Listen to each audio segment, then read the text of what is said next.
के खींच लो, उनको गिरा दो और उनके विचारों के चोट आ जाए, कहो महाराज हम तो आपके पांव पकड़ रहे थे, आप गिर गए तो हम क्या करें। तो भैया ऐसी दंडवत से तो भगवान बचा रहे। ये दंडवत करने की विधि है। देखो शास्त्रों में लिखा है, भोले शंकर जी, शास्त्रों में लिखा है अपने पूज्य जनों को भी रास्ता चलते प्रणाम नहीं करना चाहिए। क्यों नहीं करना चाहिए? वे अपनी गति से चल रहे हैं, पता नहीं भगवान के किस कार्य के लिए वे जा रहे हैं। तो आपने प्रणाम किया तो उनकी गति बाधित हुई, भगवत सेवा में भगवत कार्य में विलंब हुआ, उसका अपराध किसके सिर पर जाएगा? अपने पूज्यों के ऊपर कोई भार लदा हो उस समय भी उनको प्रणाम नहीं करना चाहिए। वे भोजन कर रहे हो उस समय भी उनको प्रणाम नहीं करना चाहिए। वो भगवान के श्रीअंग की सेवा कर रहे हैं उस समय भी प्रणाम नहीं करना चाहिए, क्योंकि भगवत सेवा में अपराध हो जाता है। भगवान के सामने कोई पूज्य नहीं है, भगवान ही सर्वोपरि हैं। अब उनके सामने हमने प्रणाम स्वीकार कर लिया तो हम भी अपराधी हैं और प्रणाम करने वाला भी अपराधी है। इसलिए भगवान के सामने प्रणाम नहीं लिया जाता। मंदिर में बहुत से लोग दौड़ते हैं, कोई महात्मा आए, बिहारी जी, राधा वल्लभ जी, राधा रमण जी, श्रीनाथ जी, जगन्नाथ जी, कहीं हो लोग दौड़ते हैं प्रणाम कर ले। नहीं नहीं, भगवान जगन्नाथ हैं, वो अलग हो जाएं, भगवान से किनारे अलग खड़े हो जाएं, बैठ जाएं तो आप प्रणाम करो, मना नहीं है। जिन संतों की मर्यादा है कि वे चरण स्पर्श नहीं कराते हैं, तो हम जबरदस्ती उनके पांव पकड़ के छुएं और उनको कष्ट हो जाए तो? अब स्वामी श्री राम सुखदास जी महाराज, उनके कोई चरण स्पर्श कर ले तो वो 24 घंटे का निर्जल करते थे। अब हम किसी संत को भूखा प्यासा रख दें 24 घंटे के लिए, ये तो भैया इससे अच्छा तो दूर से प्रणाम करो। तो जब आसन पर सुस्थिर भाव से विराजमान हो तब उनको प्रणाम करना चाहिए। प्रणाम की भी एक मर्यादा है, पद्धति है। और जो लोग नहीं चाहते हैं उनको दूर से आप मन ही मन प्रणाम कर लो, छूने की क्या आवश्यकता है। वृंदावन की घटना है एक आश्रम की, आश्रम का नाम हम नहीं लेंगे, विरक्त संतों का ये आश्रम।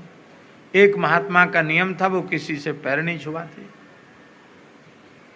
और दूसरे महात्मा ने सौगंध खा ली हम इनको पांव पकड़ के रहेंगे।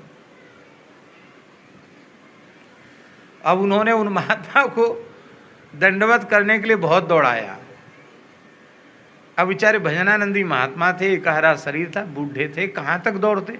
दौड़ते दौड़ते अंत में वो उम्र थी उनकी 50-55 साल की तो कम से कम रही होगी, और जो पैर पकड़ने वाला था वो 20-25 साल का था, उसमें जोर ज़्यादा था। उसने महात्मा को खूब दौड़ाया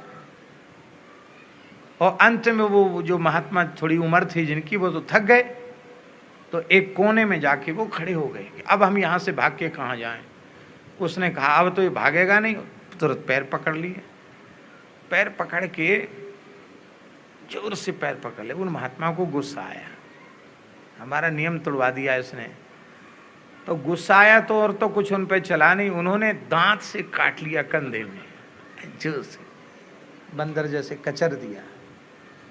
तो जो दंडवत कर रहा था वो भी कोई एकनाथ जी तो नहीं था क्षमाशील, उसने पैर का अंगूठा मुंह में लेके जोर से कचर दिया।